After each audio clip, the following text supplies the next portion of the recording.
Bienvenue sur cette nouvelle vidéo sur ma chaîne YouTube. Donc pour ceux qui ne me connaissent pas, je suis maître Stéphane Norne, je suis avocat au barreau de Toulon depuis maintenant plus de 25 ans et j'interviens en matière de réparation du préjudice corporel. Donc je vous assiste si vous avez été victime d'un accident de la circulation, d'un accident du travail, d'une erreur médicale ou encore d'une agression.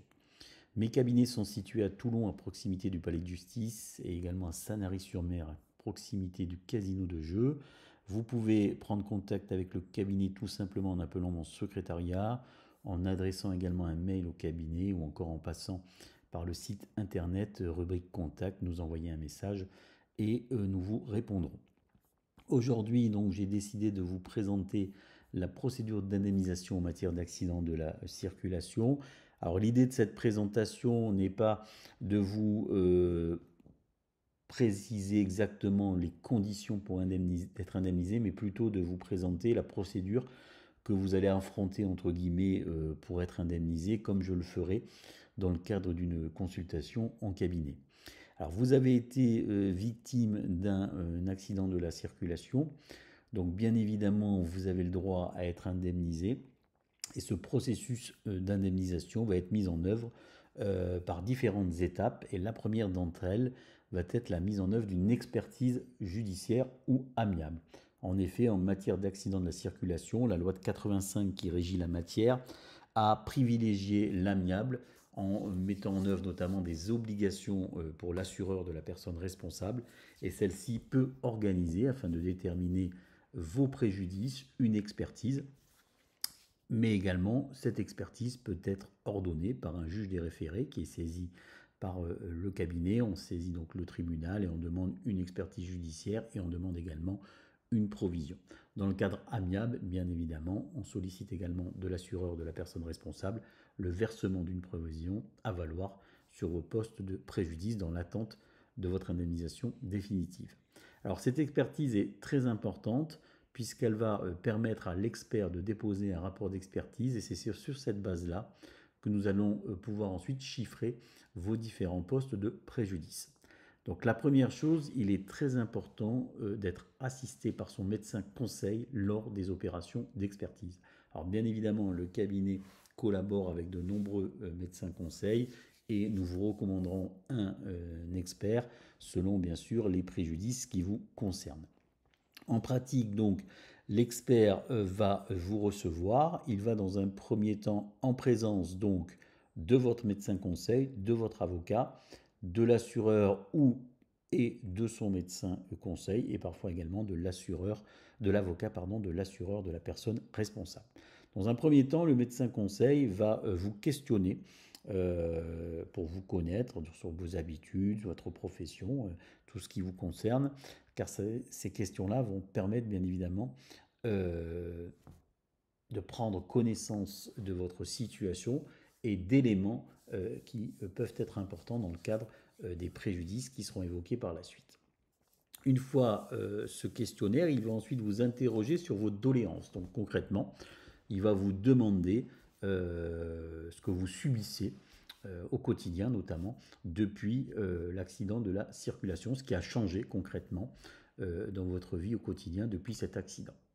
Ensuite, il va prendre connaissance de votre dossier médical. Alors, dossier médical, bien sûr, qui lui aura été adressé au préalable. Alors là, il est important d'avoir un dossier médical complet et on lui remet le dossier médical dans un ordre chronologique pour que le médecin puisse prendre connaissance de l'ensemble des actes qui ont été faits depuis cet accident.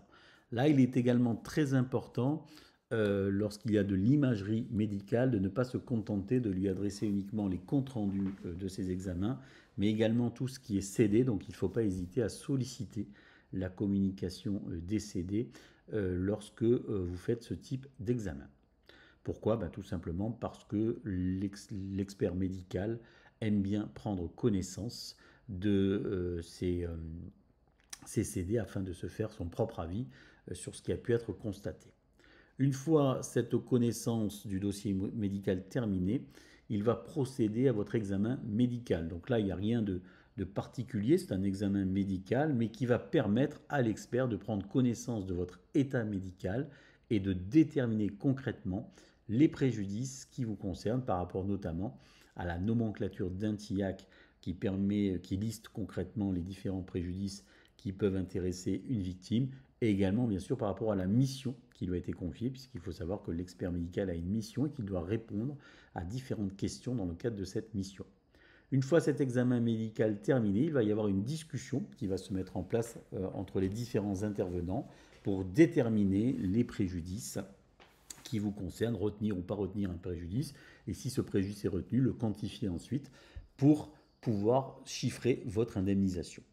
Ensuite, l'expert va adresser aux parties un pré-rapport qui reprendra notamment normalement l'ensemble de ces discussions, et les parties vont disposer d'un délai de 15 jours ou d'un mois, souvent c'est un mois, pour faire leurs observations.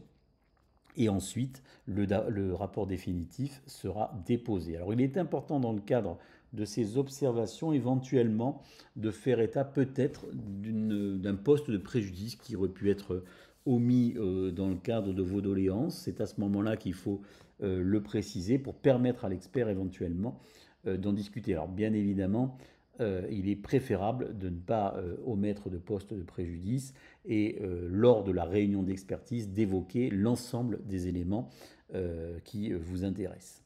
Une fois donc ce rapport déposé, vient le stade de l'indemnisation. Alors comme je vous l'ai dit, nous sommes sur un stade amiable, donc ce qui veut dire que l'assurance a l'obligation, une fois qu'elle a connaissance de votre consolidation, de vous transmettre une offre d'indemnisation. Et cette offre sera acceptée si elle correspond à ce qui vous serait alloué dans le cadre notamment d'une procédure judiciaire. Donc il est possible bien sûr qu'une discussion se mette en place sur certains ou tous les postes, qu'une contre-proposition soit faite, et à ce moment-là on peut arriver, si c'est le cas, à un accord, et un procès-verbal de transaction sera signé entre les parties et vous serez indemnisé définitivement, sous réserve bien sûr d'un état d'aggravation qui pourrait se produire dans les années suivantes. Si malheureusement il n'y a pas d'accord avec l'assurance, parce qu'il y a parfois un poste de préjudice, notamment sur le plan professionnel, que l'assureur n'entend pas indemniser, bon, s'il y a un blocage sur ce poste-là, ça va bloquer bien sûr le reste de l'indemnisation. Donc dans ce cadre-là, on va saisir le tribunal judiciaire pour obtenir donc l'indemnisation. Donc c'est ce tribunal qui va chiffrer votre préjudice dans le cadre d'un jugement.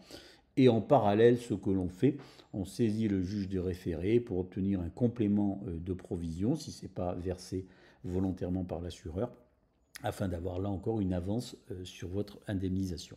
Le jugement qui sera rendu sera donc exécuté. Il est possible bien évidemment d'en faire appel si une des parties n'est pas satisfaite de la décision, mais il sera exécuté et les sommes seront versées et vous serez donc indemnisé. Donc voilà assez rapidement la procédure d'indemnisation telle qu'elle va se mettre en place. Donc si vous souhaitez prendre contact avec le cabinet, n'hésitez pas donc à prendre contact en appelant notamment le secrétariat ou en adressant un message au cabinet. Je vous invite également, si vous êtes intéressé par ce sujet, à vous abonner sur la chaîne YouTube, puisque d'autres vidéos sont prévues dans le cadre d'une publication prochaine. Merci à vous, à bientôt.